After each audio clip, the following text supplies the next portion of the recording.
Hey everyone, welcome to this tutorial where we are just going to update our heads-up display so that when we pick up a key object, it actually displays something on the screen. Right now when we pick it up, there's no indicator on our screen that we actually have the key object, but it does actually work and open the door.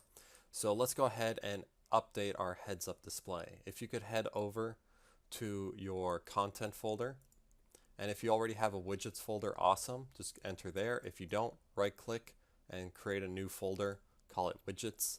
Then I'm going to enter there. And then if you have a heads up display, just double click on that. If you don't, just right click on the gray area, go to user interface, and then widget blueprint. Okay, and we're going to call it HUD for heads up display. I'm going to double click on that, and I'm going to grab two text boxes from the side here. So there will be text box number 1 and text box number 2. The first one's just going to have a name on it. So let's go ahead and enter the content area of that one. And we're going to say keys. Okay, and I'll just do like that. So it'll just be like keys. And then the other one, let's go ahead and change the text to the number of keys, which is going to start at 0. Okay, so that's going to have 0. And we're going to set the color appearance for this key to be red, so go ahead and select red for it. We'll probably change that real quick, but let's do that. And while we're here, let's also update the font size from 24 to 36 or so. I think that'd be pretty reasonable for both objects. So select them, and inside the font folder, make sure you click that arrow. Make sure you have 36 size. Okay, I'm going to put this somewhere that my character would be able to see it. So let me select both objects by holding down that shift key, and then I'm going to drag it up to the top there. Okay, so now I have an indicator for my keys. This code we don't need to change for the word itself, but we do need to update some things for the number. So we're going to make it change not only the number, but when we have the key that we need, we're going to have it change from red to green. Okay, so let's go ahead and bind the text real quick. So create a binding. And if you haven't done this in a while, that's perfectly fine. We're just going to kind of walk through it and drag off the get text node, typecast to third person character, and then we are casting to ourselves. So get the player character. Okay, and what we're checking for are the keys. So let's go ahead and get keys. And then we just need to, whatever our keys are, we just need to convert it to some text and then print it out. So if I go and just drag it to the return node, it'll automatically do that conversion from integer to a text or a string. So that's pretty good. I'm going to go ahead and compile this and save it. Okay, and I'm going to go ahead also now and close out of this. Head over to the level itself, and let's add it to our character so we could see this. So blueprints, open level blueprint, and ignore this. This is another event tick from a previous program or from a previous tutorial. And let's just right click on some open space and simply type event on begin or something like that. Or what is it? Event begin on play. Yeah, event begin play right there. Okay, and when the game starts, we want to create the widget. Okay, create the widget. The widget is going to be our heads up display. And then we just need to drag out here and add to viewport. Okay, and select that one. Okay, let's compile and save this. Okay, and it gives an error because I just have to connect that node. And save that. And now if we run it, there we go, our keys are 0, and if I pick up a key, the key turns to 1. But it still remained red, and I want it to go green, just like kind of indicate that, hey, it's got the key.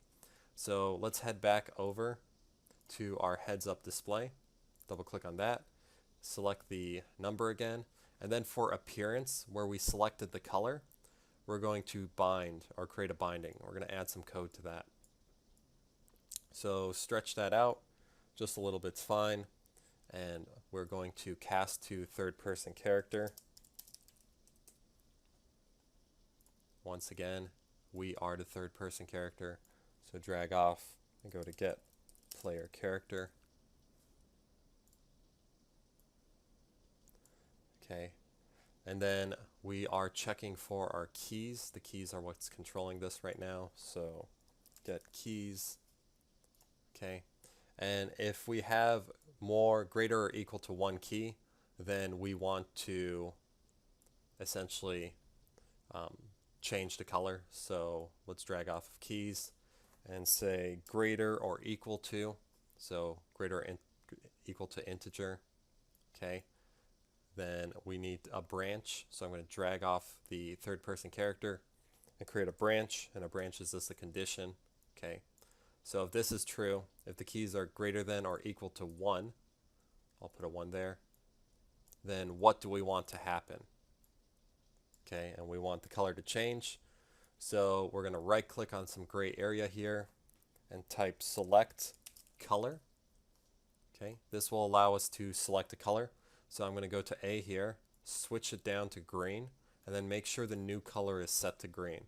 Okay, by dragging that up, press OK. And then we check pick A to say like, hey, if it's true, pick A. Okay, so we want it to go to green. And then we can't just attach it. It actually won't let us. We need to essentially call it's like slating the color. So drag over here and type in slate color, and it'll like let you make a slate color right there. We're going to do the specified color, which is green, and then we're going to connect this over to there. Okay, so if I compile this and save it, and now close out of this and the heads up display, and I run it, okay, I got 0 keys, and when I pick that up, now I got 1 key. And it changed from purple to green, which is weird because we had it at red. So let's go ahead and see what happened there. Okay, pretty obvious. Over back at our code for the color change here, our foreground color is currently set to this purple thing here. So if we just adjust it to a red color, drag it up here, and then delete the green by dragging it into the trash can, press OK. Now our foreground color is red. So if we save and compile that, close out of this, and then play it, okay, it's still purple.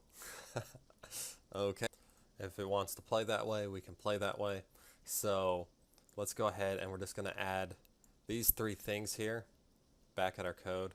I'm going to select the 3 of them, and I'm just going to right click, copy them, and then just in some area here, just right click or Control V, and just paste them down. And we're going to create a false condition. Okay, so now we're going to have false connect into the return node right here. Yeah. Okay, and false is just going to make this red. So when it's 0, it's not true. So it's just going to be red. Okay, and then I'll pick A. Okay, compile this, save it. Now that we have a true and a false condition, if we run this, there we go. Keys are at 0. Pick up a key. Now keys are at 1. And then we can run through the door. Okay, that's going to conclude this tutorial. Hopefully you found it useful. I'll see you later. Peace.